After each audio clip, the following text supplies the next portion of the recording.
Alright, so we're going to be looking at 2.1, motivating employees. So the key question in this chapter is basically we're figuring out why people need to work and how do we motivate them further. So first of all, in terms of working for a living, the most important reason for this is to be able to meet your needs and wants, to be able to purchase necessities and also luxuries. Also, having a job means that you will have a sense of security, especially if you know that your job and your pay is safe. This may be difficult for you to understand if you're a young student, but there are also social needs as to why people work. You need to feel as if you're a part of a group or an organization in order to make friends and to socialize. Next, being in society means that holding a job also helps to fill some of your self-esteem needs. Doing a job such as being a doctor, a lawyer, or doing something that's important for society can help you to feel more important. Next, and lastly, job satisfaction. Enjoyment is derived from having done a good or interesting job, which is one of the key reasons why people try to go for more interesting or more advanced training to get better jobs. So since this topic is about motivation, it is important to know, of course, what the definition of motivation is, which is the reason why employees want to work hard and to work effectively for the business. It also refers to the factors that influence the behavior of workers towards achieving a set of business goals, as we've discussed from section 1. So you need to know and memorize the key benefits of having a well-motivated workforce. Motivated workers are most likely to be more labor productive and also less likely to leave their jobs, which we call a low rate of labor turnover. Also, workers are much more competitive when they are motivated, and this could help you to increase greater levels of productivity. Next, we also have to understand a well-motivated workforce will be able to help the business to achieve its objectives. And lastly, there should be less labor absenteeism if your employees are motivated. In this chapter, we also need to learn the different motivational theories that businesses can apply to their business. And first off, we have Maslow's hierarchy of needs. Maslow believed that humans have 5 levels of needs, from the lowest levels to the highest levels. On the most basic, we have physiological needs. These are the basic needs that we need to meet in order to live, and this includes receiving wages that are high enough to meet our weekly bills, to pay off for food, your rental, even recreation. Next, we have safety and security needs, which means that workers need to feel as if they will be safe from danger, and this means being able to protect them from becoming injured or falling ill on the job. This also includes fair treatment and job security as well. Next, we have social needs. Social needs are when people want to be accepted socially, being able to have friends, colleagues that you're able to vibe with, and having a sense of belonging to a team and colleagues who support you at work. Next, we have esteem needs. These needs basically are fulfilled when individuals are recognized by others, and this includes having things like status, achievement, independence, and recognition for a job well done in the office. Lastly, this is the most abstract concept, we have something called self-actualization. So self-actualization refers to when humans reach their full potential and feel that they have done a good job not just for financial and personal reward, but rather this is something that helps to build up yourself in terms of your purpose in life. This can be achieved through being promoted or being given more responsibilities when you are at work. So Maslow believes that these are the 5 needs that we have, and we need to achieve them in order to feel more motivated.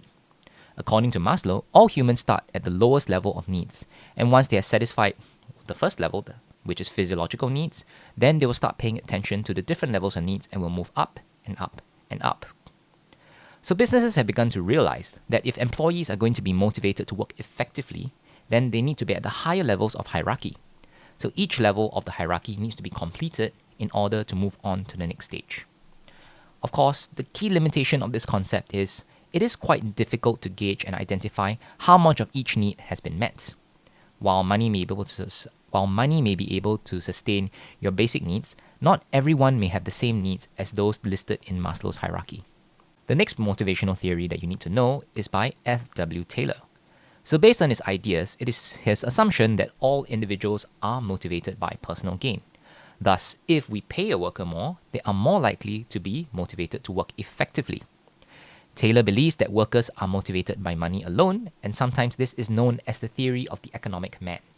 Of course, this theory comes with a really big limitation, which is that it's rather simplistic, especially when you look at how millennials or Generation Z operates. The idea is rather simplistic to say that money is the only thing that motivates a person. even if you do pay someone a very high salary, that it is often the case that they feel unfulfilled at their work. And as a result, it will be difficult to increase their effectiveness or productivity just by increasing their salary. The next theory that we're going to be looking at is by a man by the name of Herzberg. His theory comes in two factors. He claims that people have two sets of needs.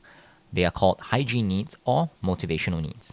Hygiene needs are basic needs that prevent job satisfaction, whereas motivators are psychological needs which can influence a person to be more motivated and to work harder.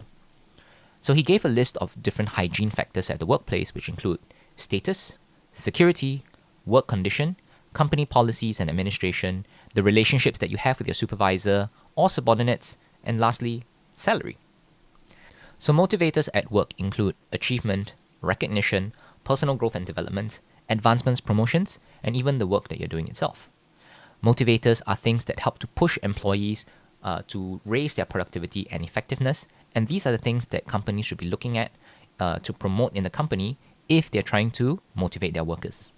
So to sum up, what it means is that hygiene factors are so basic that they should be present in every single job that we do.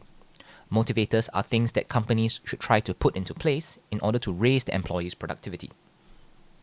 Given now that we understand the different theories about motivation, it is then important to understand what are the different methods of motivation that companies can use in order to boost productivity. They can be broken down into two factors: financial rewards and non-financial rewards. Financial rewards refer to monetary rewards paid to workers, which are often used to motivate workers to increase their efforts, whereas non-financial methods are methods used to motivate workers that do not involve transferring of financial gain, a financial reward from the employer to the employee. So some basic examples of financial rewards include wages and salaries. The key difference is that a wage is something that is usually paid weekly, whereas a salary is something that is paid monthly. So this is something that businesses use in order to attract workers to come into their company. More importantly, financial rewards pretty much include bonuses, commissions, and profit sharing. So bonuses are additional payments above the basic pay as a reward for good work. It can be a lump sum when a worker is performing well, or it can be paid at the end of the year or during intervals during the year. Commissions are usually linked to something that we call sales, and these are extra rewards that we're giving to employees in order to encourage them to sell as many products as possible or to produce as much as possible. Next, we also have profit sharing, which is a system where a share of the company's profits is being paid out to employees. Company employees can be motivated because if the company does better, they are more likely to receive a larger portion of the profits that the company is making. And this is really great usually because it helps to tie in the effort of the employees to the business objectives. When it comes to non-financial rewards, we have something called fringe benefits. So fringe benefits are non-financial rewards given to employees such as company cars, subsidized housing, education, healthcare, insurance, or even the use of a company gym. Google is pretty well known for being able to do this on a wide basis for their employees. A very important thing to take note of is that fringe benefits are tied to the employment of the employee, so meaning that these are benefits that you no longer enjoy the moment that you leave it. We also have job enrichment. So job enrichment is where work is organized so that workers are able to use more of their skills across a variety of tasks. It involves being able to look at jobs and adding on tasks that require more skill and responsibility. If managers are able to design their jobs so that they provide scopes for fulfilling higher human needs, it is believed that workers will then be more committed because they get more satisfaction from their jobs, thus raising productivity.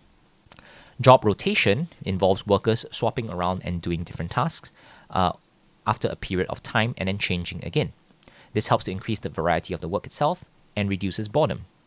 However, the issue here is that it actually does not make the individual task more interesting. The next method of non-financial rewards that we could be looking at is teamworking. Teamworking is where we organize the production so that groups of workers can complete the whole unit of work. That is, we take a big task and we break it down so that different people can work together on the same thing. The group of workers are then given more responsibility for a particular process. Workers may feel more involved in the decision making and thus be more willing to take responsibility for it. This gives a feeling of control over the job and helps to make you feel more committed and increase your job satisfaction. Next, we have training. So training is something that many companies now dangle in front of their employees, which is helping them to improve their skills. This has the added benefit of making them better at their work, which also helps them to enjoy their job more and motivate them to put in more effort while working. Of course, training also has the additional benefit of making sure that company employees feel like they want to continue staying on because of the additional opportunities for them to improve their skill set. Lastly, we have opportunities for promotion. So promotions, pretty easy to understand, giving them an opportunity to rise up in the company, which helps to motivate them to work harder to stand out as they seek more higher and higher positions in the business. This also gives the worker the benefit of having confidence that their career prospects in the company are looking more optimistic. So questions often revolve around choosing a method of motivation that best fits the particular situation in the question. It's important to understand a few factors, and this list is in no way exhaustive, but often you may want to consider what is the cost to the company in choosing a particular method, and whether or not certain types of motivation can only be used for certain types of workers. Next, it is also important to understand that you can't just take one method of motivation and apply it across the board for every single worker. I believe that everybody is different and they have different levels of motivation and what drives them. So companies really need to consider what are the different factors involved in their company before they decide on such factors. For part 2.2 of our syllabus, we'll be looking at organization and management. We're going to be learning about something called organizational structure, which refers to the level of management and the division of responsibilities within an organization. It is the formal internal framework of a business that shows how it is managed and organized. In looking at an organization chart, you must be very clear on three concepts. First of all, it is called the span of control.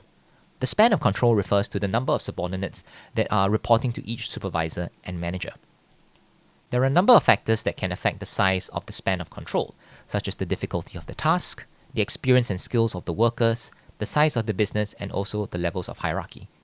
A larger business is most likely going to be having a much wider span of control as compared to a smaller company. Next, you need to be able to see something called the levels of hierarchy, or the different levels that are available to workers within an organization. So in a larger organization, you tend to move from the top to the bottom of the hierarchy, and where there are more people at the bottom, which is why organizational structures tend to be organized as a pyramid. So people who are the same level of the organization structure tend to have the same status. The next thing that we need to understand is something called the chain of command. The chain of command is the route through which authority is passed down through the organization. And each person in the chain of command is directly responsible to the person immediately above them and directly responsible for the people immediately below them. So this may raise the question, why go through all that trouble of having an organization chart? Well, the key advantages of having an organizational chart is that all employees will be aware of which communication channel is available to them to reach out to others. Every individual can also see their position within the organization and know who to take orders from.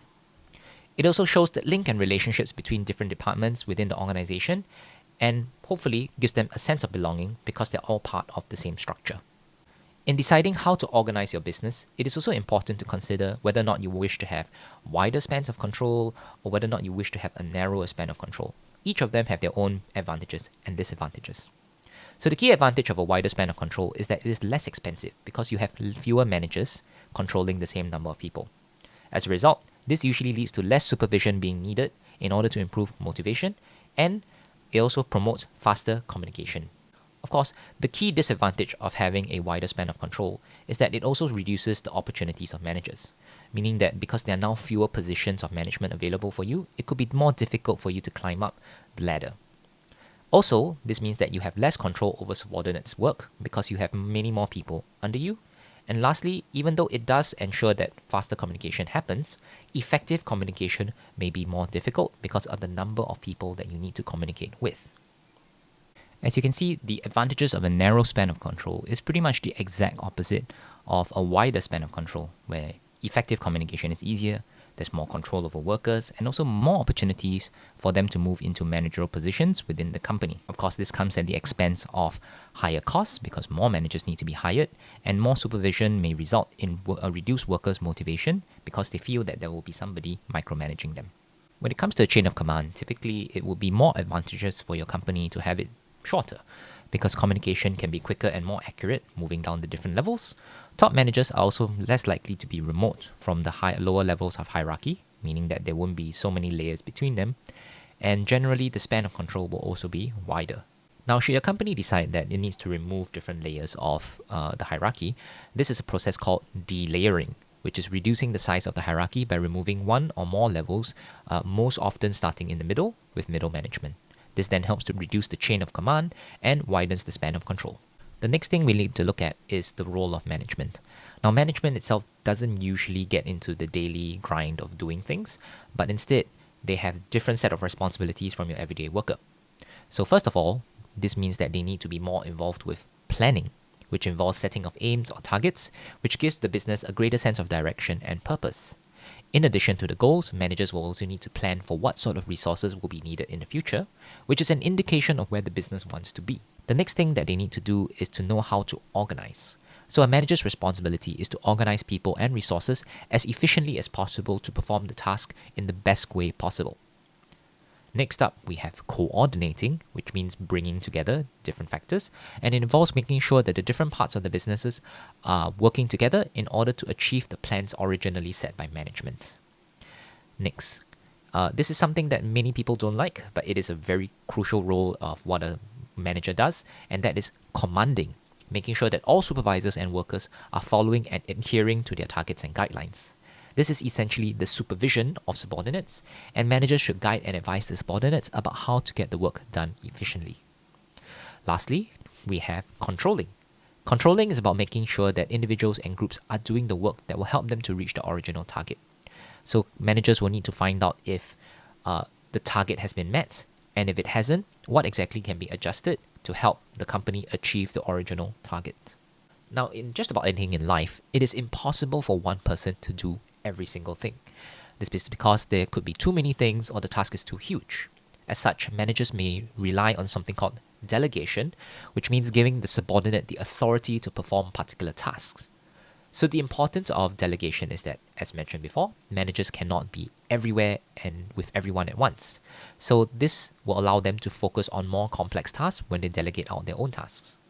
Next, managers are also less likely to make mistakes if some of the work is being done by the subordinates. Management will also be able to decide how successful their staff have been by seeing their performance in the tasks dedicated to them. The benefit for the subordinates is that they tend to feel more confident and important because they feel that management is trusting them with important tasks. Next, it helps to also train workers and give them more career opportunities, especially in moving up the management ladder. Lastly, delegation helps to make the work more interesting and rewarding, which is, as we mentioned, what helps to motivate employees. Of course, in deciding what should be delegated and what shouldn't, the burden of a poorly done job still falls on the manager. As such, managers need to be very careful in selecting who they trust and who they delegate their tasks to. After all, the more that you delegate, the more you are likely to lose control over decision making. Delegation will also mean that you will lose some of the direct control that you have over workers, which means that managers and supervisors need to learn how to trust their workers more.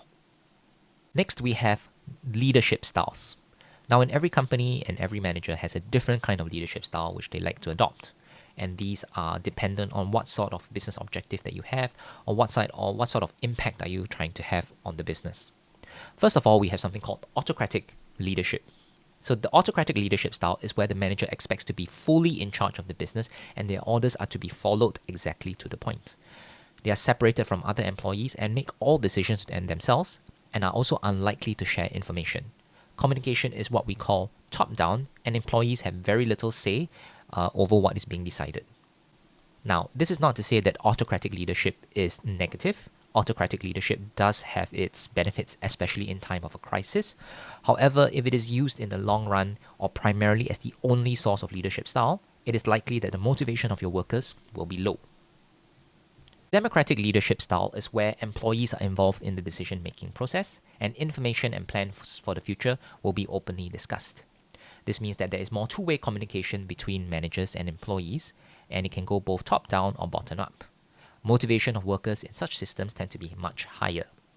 However, it can also cause small problems, especially in a time of a crisis or when very important decisions need to be made quickly. Next, we have the laissez-faire leadership style, which is where the broad objectives of the business is known to employees, but instead of having managers tell them what to do, they are left to make their own decisions and to organize their own work. Communication for this style of leadership tends to be more difficult because there is no clear direction of how it's supposed to be moving. Since leaders play a very limited role, workers need to be provided with as much information as possible. and the motivation of workers really depends on the task at hand and the skills of the workers. That is not to say this is an awful leadership style to use, but it should be done selectively where it is able to deliver the maximum results at the lowest possible risk. So when you're answering exam questions and choosing a leadership style, there are a few ways to be thinking about it. First of all, you need to consider the skills and the experience of the workforce. The more skilled and experienced your workers are, the less important it is for the manager to make all of the decisions, meaning that democratic styles or laissez-faire style leadership could probably be implemented. Next, the time available to make a decision. If the decision needs to be taken very quickly and there's no time to be used for consulting of workers, the autocratic leadership style tends to work very well here. Next, the personality of the manager. Now, some managers are naturally more autocratic than others, while others want to have their employees' voices to be heard. This can be very cultural in nature and is quite dependent on the individual style of the manager. Next, tasks that need to be completed. Creative tasks tend to need a laissez-faire leadership style because this allows your workers to have a lot more say and autonomy in what they want to do and how they want it to be done. Next thing that we'll be discussing is what we call trade unions. A trade union is when a group of workers have come together in order to ensure that their interests are protected. These groups help to apply pressure on businesses in order to ensure that their members' voices are heard, in order to use collective bargaining to seek higher wages and other improvements for their employees. Typically, you're something called a union official to do the negotiation with employers. So there's some benefits of being an employee within a trade union, such as having strength in numbers so that you can negotiate for better wages, better conditions for employment, a better environment for people to work. Not to mention, when people fall sick or are in danger of being retrenched, trade unions can also come in and help to fight for your rights. Unions also have the added benefit of providing legal advice and financial support when a member has been unfairly dismissed or has been treated unfairly in general. Of course, all these come with a small cost of your membership fee, and you may be required to take industrial action even if you do not agree. That is to say, if you're part of a union and they have decided to go on strike, this means that even if you do not agree with the strike, that you are expected to toe the line and to step outside. Under 2.3 of our syllabus, we have recruitment, selection, and training of workers. Recruitment is from identifying what the business needs to employ someone in order to fulfill the job so that we can achieve our business objectives. Recruitment and selection often involves attracting the best possible workforce and is often handled by the human resource department in large businesses and managers in smaller businesses. So, there are a few ways that you can hire someone. First of all, we have something called internal recruitment. This is when a job posting is filled by somebody within the organization already. And this is suitable for an employee who is looking for a promotional opportunity or to move outside of their department to learn different skill sets. The advantage here is that you save a lot of time and money when it comes to recruiting a person, and not to mention, you are also more likely to know the reliability, ability, and potential of the person that you're internally recruiting. Next, the person knows how the organization works and what is expected of them, and it can also be more motivating for employees to see that their colleagues are being promoted into different positions. The key disadvantage here is that there are no new ideas or experiences that are being brought into the business because you are using somebody you already have and who has been taught your company's ways. This may also lead to jealousy or rivalry among existing employees, and the fact that you may be foregoing someone whom is more efficient from the outside of your business. Next, external recruitment, which is the most common way to hire someone, is when a vacancy is filled by someone who is not an existing employee and will be new to your business. There are many ways that you can advertise for this, from newspapers to magazines to recruitment agencies and even job centers. Now, the advantage here is that you are bringing in new ideas to the business and you have a much wider choice of applicants as compared to internal recruitment. The disadvantage here is that it could take a longer time for you to find someone whom is suitable, and this can be an expensive process, especially when you're hiring for somebody of a higher level of management. Lastly, external candidates will need to receive training in order to understand what is your business mission, objective, and to align themselves to it. So what are the main stages in the recruitment and selection process? The first step is to carry out job analysis. This is needed to identify and record the responsibilities and tasks related to the particular job. Once the job has been analyzed, the human resource department will then need to write a description that will outline the responsibilities and the duties that will be carried out by the person taking on the job. Since the job description tells the candidate what the job entails, it also helps you to write up a job specification in order to ensure that the employees with the right skills are employed. So the job specification will have down the qualifications, skills, experiences, and personal qualities that are being looked for in a successful applicant. Once all those steps have been taken, the next stage is to advertise for job vacancy. So if the job is filled under internal recruitment, then the advertisement could be placed on the staff notice board within the company. However, if external recruitment is being used, this would mean that you need to spend money to put up the job advertisement in newspapers or online classifieds. When potential applicants see such job advertisements, they will then be required to reply in writing. So you may have heard of this phrase called curriculum vitae, or as we call CV, which is also synonymous with the word resume.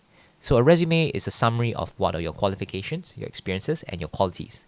Businesses will then use these resumes to see which are the candidates that are shortlisted, and then they'll be called in for the interview. Now, moving on to the main stage of the recruitment process is the interview. However, since interviews may not be so reliable as it is difficult to judge a person in such a short time and in one meeting, the main purpose of an interview could be to judge the applicant's ability to do a particular job, and also to assess if they really do have the personal qualities which could be an advantage to the company or disadvantage. This will mean that they need to analyze the general character and personality of the applicant. Some businesses may even require tests such as skill tests, aptitude tests, personality tests, and group situations to be part of the selection process. All these tests can actually help to identify more clearly if the person is truly suitable for the job. Finally, the business will select the most suitable candidate for the job and send them the offer letter. Unsuccessful applicants are usually also informed that they did not receive the job. The next important thing we need to know is the difference between why companies may choose to offer part-time employment as compared to full-time employment. Now, some of the key benefits of offering part-time employment is that it offers more flexibility in terms of working hours for both the employees and the employer. It is easier to ask for employees to just work at busier times, and easier for the company to also extend their working hours when you require them to be working on evenings or weekends. This tends to be more cost-saving for the company in the long run because it is cheaper than hiring a full-time worker. However, the key trade-offs of having a part-time worker is that they are less likely to be trained because the job tends to be seen as something temporary. Not to mention, after putting in all that effort to train someone, if they leave, all that training tends to be wasted as well, meaning that it is painstaking and time-consuming and expensive to employ part-time workers. Also, since part-time workers tend to see their jobs as being temporary, it is less likely for them to be committed to the business in the long run. This is also due to the fact that they are less likely to be promoted because they lack the experience of working full-time. What is then the benefit of having a full-time employee? Well, the benefits are typically the exact opposite of what we've just mentioned for part-time workers. Of course, in exchange for having somebody who is more experienced, more committed, that comes with the additional cost of needing to train them and to pay them more. Speaking of training, it is important to also understand the benefits of why we need to train our employees. So this may be used to introduce new processes or new equipment, which in the end will help to raise productivity. Since this can be used to increase the efficiency of the workforce, providing training to unskilled workers will then help to make them more valuable to the company. In addition, if your workers are skilled and experienced, they will also require less supervision and thus help you to save more time and costs. This also means that it increases the chance of an employee getting internally promoted, which may help to retain your staff in the long run. Now, there are three main types of training that we all need to understand for business studies. First of all, we have induction training, which happens when an employee is newly joining an organization.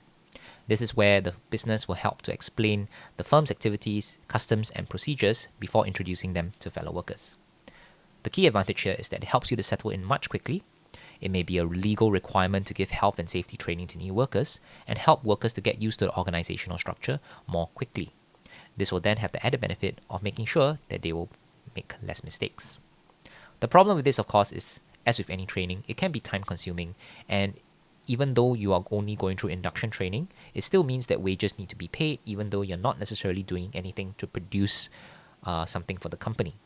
Next up, we have what we call on-job training. So on-job training happens when a new worker is watching a more experienced worker do their job. This has the benefit of making sure that your company is able to train its workers without sending them outside of business hours for the training. This also ensures that there's some production happening from the worker, and this is usually less costly than off-job training, which is something we'll be discussing soon. It would also be beneficial for the business to do on-job training because you are literally training somebody specifically for the needs of your business. Some of the key disadvantages of on-job training is that In having somebody train your workers, it means that that trainer will also be less productive because they're showing the trainee how to get the job done. Trainers may also have bad habits which may inadvertently be passed on to the trainee. Lastly, the training that is provided within the company may not necessarily be recognized by external, may not necessarily be recognized as training qualifications outside of the business. The most costly version of training is what we call off-job training. So off-job training requires employees to be trained outside of the business and usually by specialized trainers whom are hired by the business to carry it out. The key advantage of this off-job training is that a broad range of modern skills can be learned through them. Since you're hiring external specialized trainers, they are more likely to be updated on the latest trends and expertise. Some of the courses are also taught in the evening after work, thereby also allowing employees to carry out their normal duties during the day. And in picking up extra skills, a variety of skills, this also helps to make your employees much more versatile. So another term that we need to define is dismissal. This is where a worker is being told to leave their job because possibly the work that they're producing or their behavior is unsatisfactory. So there are many different reasons why workers may be dismissed, such as persistently coming late to work or being caught on criminal charges. However, of course, employees will have some sort of legal recourse should employees choose to sue the business in the case where they feel that they are being unfairly dismissed. Next important term that we need to understand is something called redundancy. So this is when a business may decide that employees are no longer needed, and as such, this causes them to lose their jobs. It is not due to the fact that they were unsatisfactory in their job performance. This often happens when economies are experiencing something called an economic recession, or it could also happen when there is a merger between two different companies, which may lead to some jobs being lost. Now, there may be cases where companies may also choose to voluntarily downsize their workforce where necessary. So this happened most importantly with the introduction of automation, where the machines were starting to replace the jobs being done by people. Furthermore, there could be a falling demand for the business's products, and this fall in demand may cause stocks of goods to be unsold, and as such, companies will continue to make losses. Thus, they may seek to cut costs by reducing the numbers of workers that they have. Next, we also have relocation to overseas. This often happens when factories are being relocated to other countries in order for the company to reduce their cost. Lastly, as we've mentioned before, businesses may also be undergoing mergers or be taken over, and this may lead to certain jobs being lost as a result of it. Now, when we're looking at human resources, it is also important to know what are the different legal controls over employment. The contract of employment, which is a legal binding agreement between the employer and the employee. Typically, this contract will state what are the different things which are entitled to the worker, such as how much salary they'll be earning, when they'll be starting their job, as well as leave entitlements. The next thing that we need to look at is something called unfair dismissal, which I've mentioned before. So employees need protection to protect themselves from being dismissed unfairly. So some ways that they can do this would be such as joining a trade union or by using available government resources, which may provide the employee different levels of legal recourse to sue the company. Despite being in the modern day age, we still deal with issues of discrimination. So this is unfair for quite a number of reasons, and it can occur due to being discriminated based on your race, your skin color, religion, your gender, your age, or disability.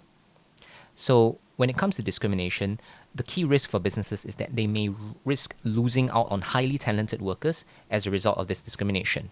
In many countries, it is also illegal to discriminate against workers.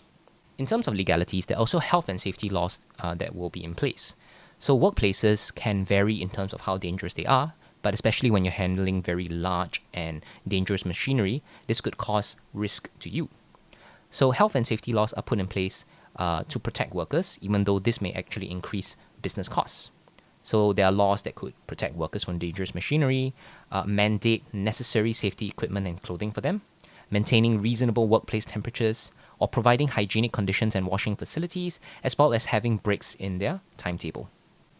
So even though this may sound like it's a bad thing for the business, increased costs and all, these health and safety laws are actually there to motivate workers to work hard because it can help to ensure that they will be able to go home safely to their families.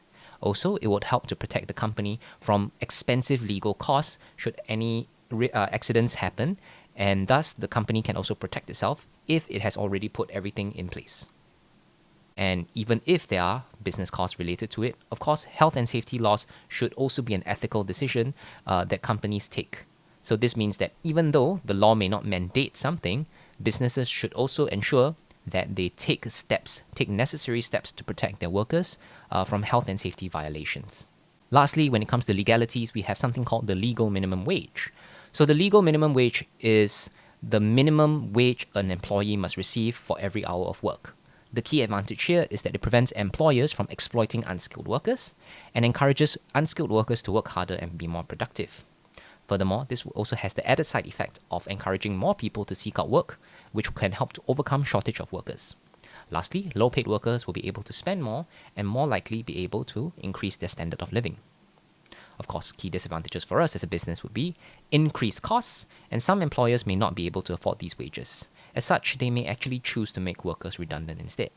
For part 2.4, we have internal and external communications. So an effective communication is when there are 4 features. First of all, there is a transmitter, or what we call the sender of the message. So in my case, I am transmitting information through an appropriate medium of communication. In my case, I have chosen this video to deliver my message. You are the receiver of the message. And lastly, we have feedback. And feedback is where the receiver has to confirm whether or not the message has been received and responds to it. So in our case, the way that you can provide feedback could be through comments in the videos or by approaching me in order to ask questions or to confirm that you have understood everything that has been said. There are a few key important factors as to why businesses should focus on effective communication.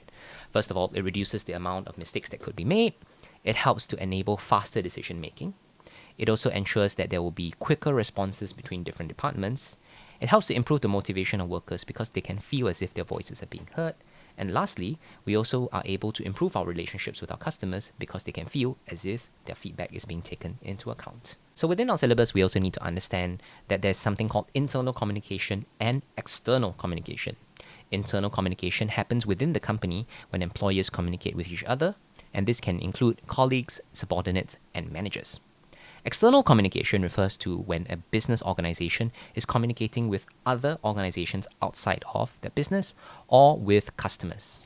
This also includes our relationships with our suppliers because we are buying things from them and we need to transmit to them our intended meaning.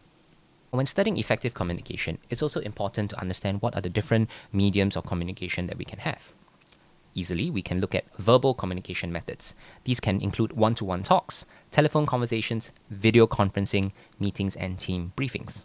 So the key advantages that are provided by verbal communication is that information can be transmitted fairly quickly through verbal means.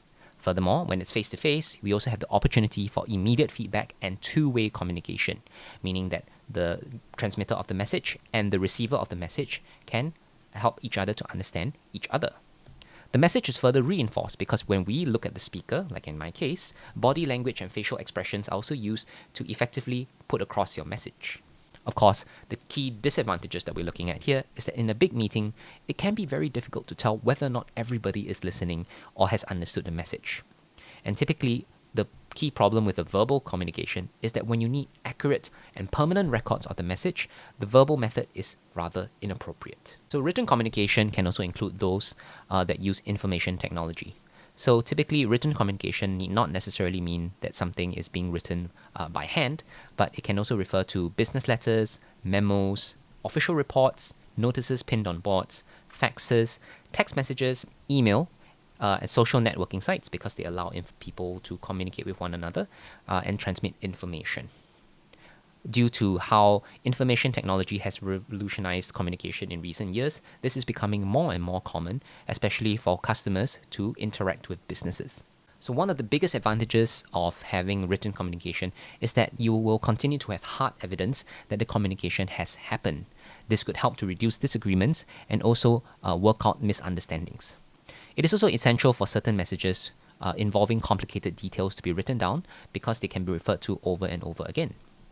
A written message can also be copied and sent to multiple people, meaning that unlike verbal communication, where we may have to repeat our messages over and over again, written messages can be easily copied and sent out one more time at minimal effort and minimal cost.